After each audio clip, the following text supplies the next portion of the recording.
नमस्कार। बड़ी खबर में आप सभी का स्वागत है। मैं हूं प्रभात। बड़ी खबर में सबसे पहले बात करेंगे आर्यन मामले की। क्रूज ड्रग्स केस में आर्यन खान को जमानत मिल चुकी है। हालांकि आज गुरुवार को कोर्ट से ऑर्डर की कॉपी नहीं मिलने की वजह से रिहाई नहीं हो पाई। आर्यन खान की आज की रात भी अब जेल में ही गुजरेगी। दरअसल शाम 5:30 बजे तक रिलीज ऑर्डर की कॉपी जेल नहीं पहुंची और ऐसे में कल सुबह 11 बजे के बाद ही आर्यन की रिहाई संभव है। ड्रग्स केस में अगर हम बताएं, 2 अक्टूबर की बात तो उन्हें गिरफ्तार किया गया था और शाहरुख खान के बेटे आर्यन खान की जेल से रिहाई एक तरह से अटक गई है। एक्ट्रेस जूही चावला ने उनकी 1 लाख रुपए का बॉन्ड भरकर जमानत ली और वकीलों ने सारी औपचारिकताओं को पूरा कर लिया। हाईकोर्ट से जमानत का आदेश जारी होने के बाद actress Juhi Chawla NDPS court पहुंची और 1 लाख रुपए का बॉन्ड जमा कराया। उनके साथ आर्यन खान के वकील भी थे। इन औपचारिकताओं को पूरा करने के बाद उनकी रिहाई की प्रक्रिया शुरू हुई, लेकिन जेल प्रशासन तक देर से जमानत की कॉपी पहुंची। इसके चलते अब शनिवार को ही उसकी जेल से रिहाई होगी। इससे पहले बॉम्बे हाईकोर्ट ने आज अपने फैसले के बारे में विस्तार से जानकारी दी, जिसके तहत गुरुवार को उसने बेल की अर्जी मंजूर की थी।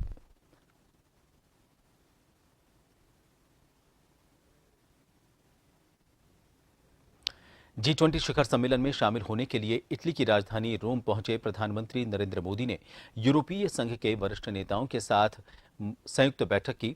बैठक में यूरोपीय काउंसिल के अध्यक्ष चार्ल्स मिशेल और यूरोपीय कमीशन के अध्यक्ष उर्सुला वॉन डेर लेयन शामिल हुए। उन्होंने पृथ्वी को बेहतर बनाने के मकसद से आर्थिक और लोगों के बीच परस्पर रिश्तों को मजबूत करने के तरीकों पर चर्चा की। पीएम मोदी 2 दिवसीय सम्मेलन में हिस्सा लेने के लिए आज इटली पहुंचे हैं।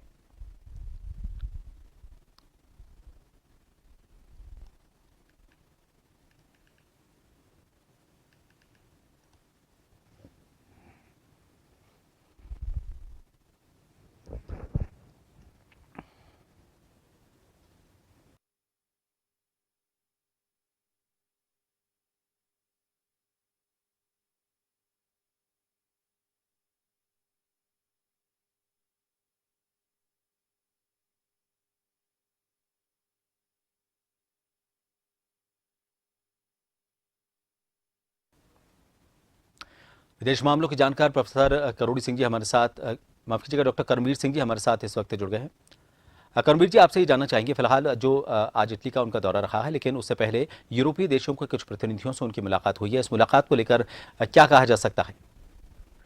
देखिए, आज जो है प्रधानमंत्री की यूरोपियन काउंसिल के प्रेसिडेंट और यूरोपियन कमीशन के प्रेसिडेंट हैं, दोनों से मुलाकात हुई है।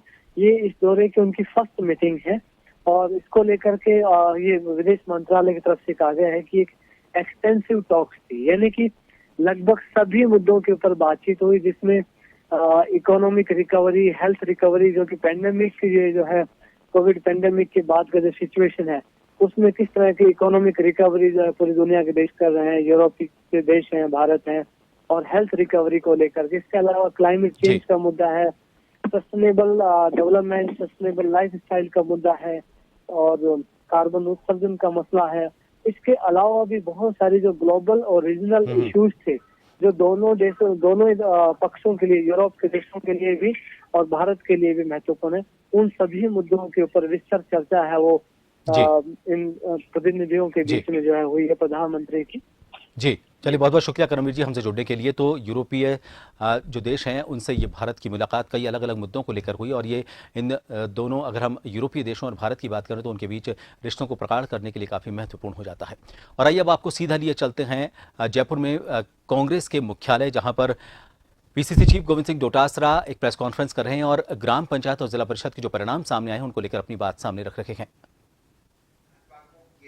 5.02 लाख मिले और कांग्रेस को 5.55 लाख, यानी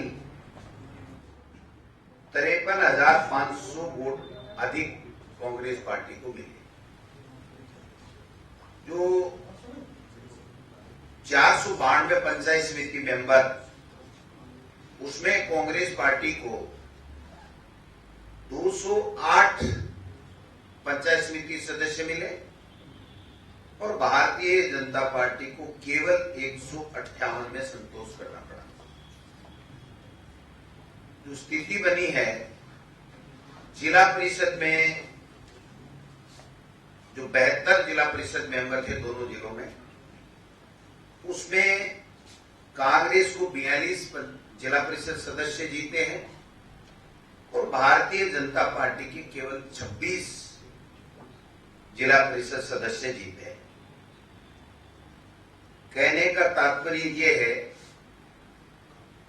कि अन्य जगह कांग्रेस का जहां स्पष्ट बहुमत नहीं आया, वहां भी कुछ समान विचारधारा के निर्दलियों का सहयोग हमको अब तक जीतते ही मिल चुका है। ऐसे में हम कम से कम 15 जगह 22 और दोनों जगह जिला प्रमुख कांग्रेस पार्टी का बना। निश्चित रूप से राजस्थान की दोनों जिलों की जनता ने गुड गवर्नेंस को आधार माना है। कोरोना में जो बेहतर मैनेजमेंट हुआ उसको आधार माना है और भारतीय जनता पार्टी और एनडीए की सरकार जो केंद्र में बैठी है, जो महंगाई नहीं रोक पाई, जो किसानों के साथ में अत्याचार और अन्याय कर रही है, उनको सड़कों में रात को सोना पड़ रहा है 10 महीने से, और जिस प्रकार से लोकतांत्रिक रूप से चुनी हुई सरकारों को गिराने का षड्यंत्र देश में भारतीय जनता पार्टी कर रही है।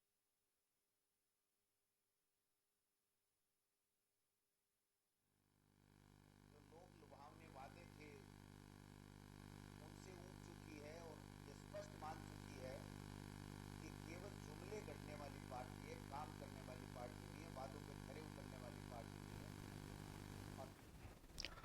तो जिला परिषद और पंचायत के चुनाव को लेकर डोटासरा का ये कहना है कि ज्यादातर जगहों पर कांग्रेस की जीत हुई है और अगर किसी जगह पर जीत का अंतर कम रहा है, वहां पर अगर किसी का सहयोग लेना पड़े तो अभी से जो समान विचारधारा वाले जो निर्दलीय जो प्रत्याशी जीते हैं, उन्होंने संपर्क करना शुरू कर दिया है।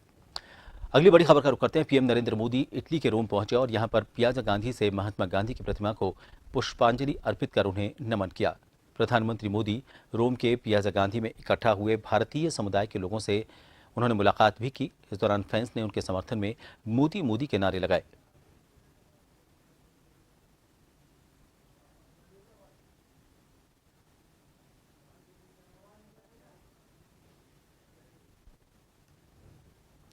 केंद्रीय गृह मंत्री अध्यक्ष अमित शाह आज लखनऊ पहुंचे। उन्होंने डिफेंस एक्सपो ग्राउंड पर 1.5 करोड़ नए सदस्य जोड़ने के अभियान का शुभारंभ किया। उन्होंने कहा कि विपक्ष के लिए परिवार ही प्रदेश है।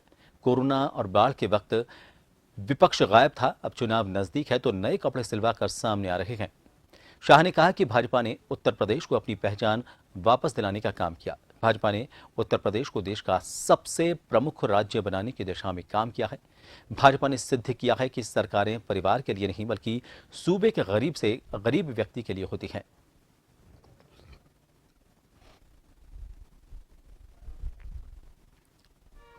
मैंने तीनों चुनावों को देखा है, हर चुनाव में हमने सदस्यता शुरू करी थी।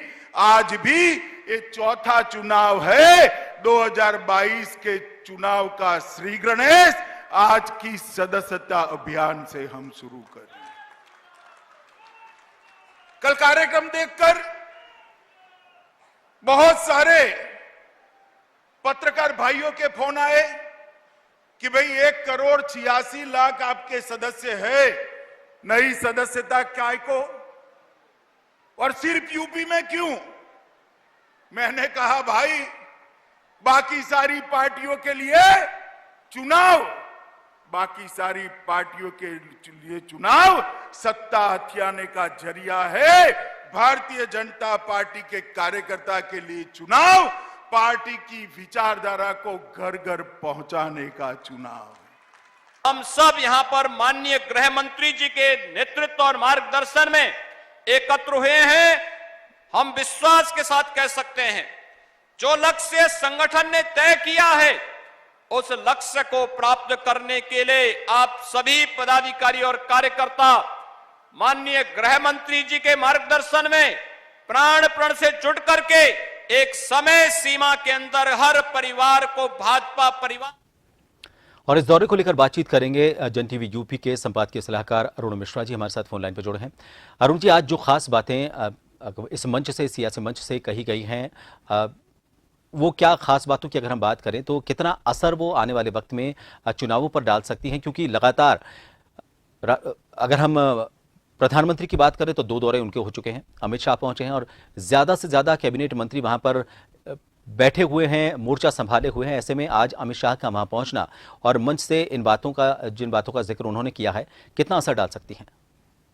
प्रभात जी, आपने बिल्कुल सही कहा। अगर हम विगत समय के जो जितने भी घटनाक्रम है उस पर अगर दृष्टि डालते हैं, नजर डालते हैं, तो हम ये पाएंगे कि जो प्रतिपक्षी पार्टियां हैं उत्तर प्रदेश के चुनाव को दृष्टिगत रखते हुए उनकी सक्रियता काफी देर से हुई। पार्टी अपनी बढ़त लगातार इस विषय पर बनाए हुए है।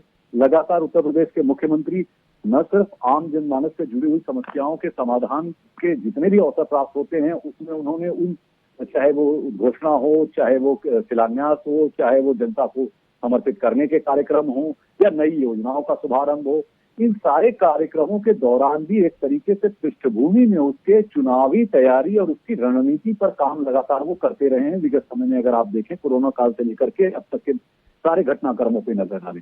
दूसरी तरफ प्रधानमंत्री मोदी का भी उत्तर प्रदेश के प्रति इसलिए भी लगाव ज्यादा है कि एक तो उनका अपना संसदीय क्षेत्र वाराणसी उत्तर प्रदेश से आता है और लगातार वाराणसी के कार्यों पे वो अपनी नजर रखते हैं और उसकी वजह से उनका दौरा लगातार उत्तर प्रदेश में लगता रहा है। लेकिन इसके विकास के पृष्ठभूमि के साथ साथ एक राजनीतिक पृष्ठभूमि, चुनावी दृष्टिकोण से जो भाजपा की रही है, तो यह रही है कि उनके सारे कार्यक्रमों और सारी विकास की योजनाओं के समय में इस बात का भी ख्याल रखा गया है कि जनता को ज्यादा से ज्यादा अपने साथ जोड़ें और उनको आकर्षित करें।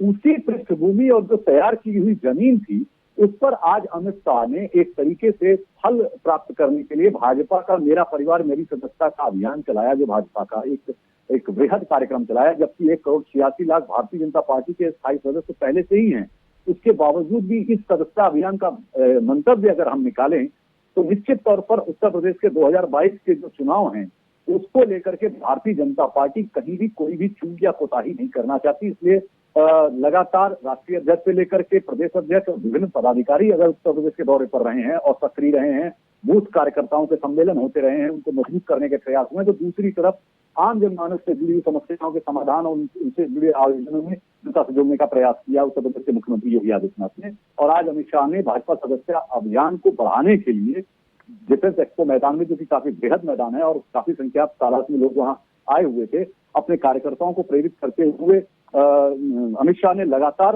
उत्तर प्रदेश के पूर्व मुख्यमंत्री अखिलेश यादव और समाजवादी पार्टी के राष्ट्रीय अध्यक्ष अखिलेश यादव पर निशाना साधा कि जब विपरीत परिस्थितियां उत्तर प्रदेश में थी, कोरोना काल से लेकर के, बाढ़ से लेकर के और विभिन्न प्रकार की समस्याओं को इस समय में, तो वो कहाँ गायब थे। और ये भी सवाल दागा अमित शाह ने कि कितनी बार उन्होंने विदेश यात्राएं की, इसी तरीके से कानून व्यवस्था को लेकर के या सुरक्षा को लेकर के और आम जनमानस के जमीनी धरातल पर पहुंचने को लेकर के उन्होंने सवाल दागा कि क्या बसपा, सपा या कांग्रेस, इस तरीके के लोग जो परिवार, वंशवाद या जातिवाद की राजनीति करती हैं, वो क्या इस तरह से योगी आदित्यनाथ की तरह सरकार दे पाएंगे, भारतीय जनता पार्टी की तरह सरकार दे पाएंगे। इस तरीके के सवाल भी उन्होंने उठाए और प्रतिपक्ष पर तीखा हमला किया। और योगी आदित्यनाथ की तारीफ करते हुए उन्होंने इस बात को भी रखा कि उत्तर प्रदेश में 4.5 साल के जो कार्यकाल में जिस तरीके से विकास के साथ साथ कानून व्यवस्था और जो आम जनमानस के हित में जो कार्य किए जाने हैं और कोरोना जैसे विशेष परिस्थितियों में न सिर्फ राष्ट्रीय स्तर पर और अंतर्राष्ट्रीय स्तर पर जो ख्याति प्राप्त की उत्तर प्रदेश सरकार में,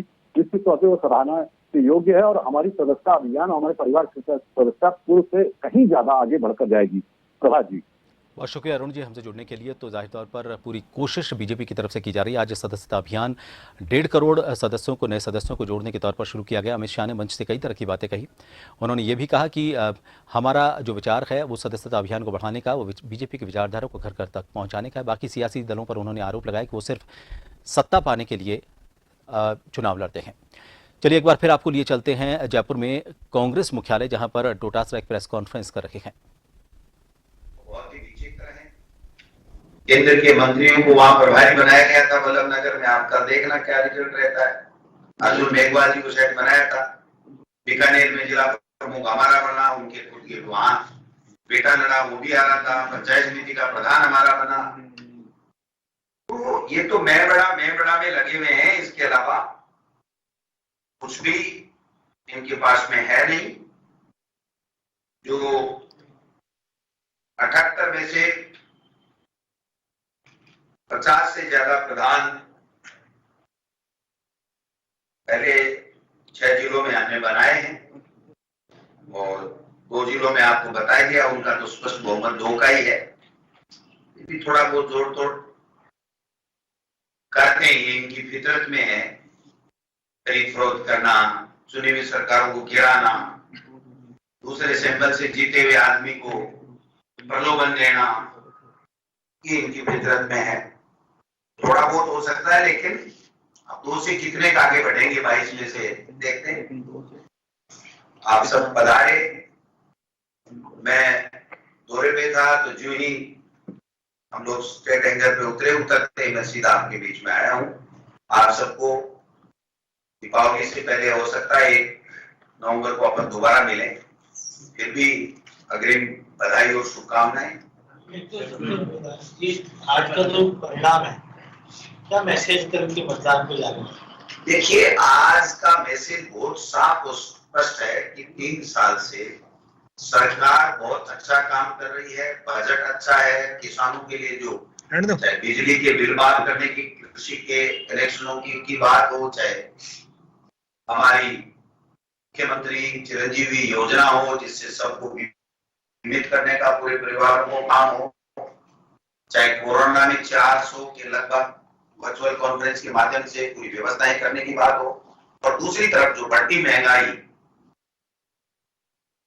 गरीब का जीना दूभर हो गया, एक समय का रोटी वो पूरे जुटा नहीं पा रहा है, और उसके बावजूद 36-38% सेंट्रल टैक्स लगा करके 30 लाख करोड़ रुपए पेट्रोल और डीजल के एक्साइज ड्यूटी से केंद्र ने अपना भंडार भर लिया, लेकिन जनता को राहत नहीं दे रही है। जनता पे टैक्स काटे कि 108-10 रुपए पेट्रोल डीजल को किसको कहते हैं, तो 25 में से 25 सांसद एक फुट को हिला नहीं पाए। और जो पेगासस में जासूसी की है, अब उसका इम्पैक्ट जब सुप्रीम कोर्ट ने ये फैसला दे दिया कि नहीं, आपकी कमेटी की जरूरत नहीं, हम तो जांच कराएंगे सेवानिवृत्त न्यायाधिपति से, तो ये बहुत बड़ा गंभीर प्रश्न चिन्ह केंद्र की सरकार के ऊपर माननीय उच्चतम न्यायालय ने लगाया है। इसके परिणाम भारतीय जनता पार्टी के लिए और एनडीए के लिए भयावह होंगे। इनकी कलई खुलेगी, इनकी पोल खुलेगी, और ये मुंह दिखाने लायक नहीं रहेंगे आने वाले समय। ये इतना बड़ा षड्यंत्र और इतना बड़ा दुरुपयोग उन्होंने अपनी सत्ता का किया है, आम आदमी इससे भयभीत है, चाहे मीडिया हो, चाहे आईएएस हो, चाहे नेता हो। मैं समझता हूं कि ये सब चीजें कारण रही, और दोनों चुनाव में इसका बहुत ही अच्छा मैसेज जाएगा। वैसे भी उन्होंने मन बना रखा था, और अब और छोटी मोटी कोई कसर जो लीड की कम ज्यादा की थी, उसको ये दोनों जिलों के परिणाम पूरा करें। सवाल और 11 सेकंड बाद क्या कांग्रेस के परिणाम अच्छे नहीं आए? तो डोटासरा जिला परिषद और पंचायत के जो परिणाम सामने आए हैं उनकी समीक्षा कर रहे थे और पत्रकारों के सवालों के जवाब दे रहे थे। फिलहाल के लिए बड़ी खबर में इतना ही, दीजिए इजाजत, नमस्कार।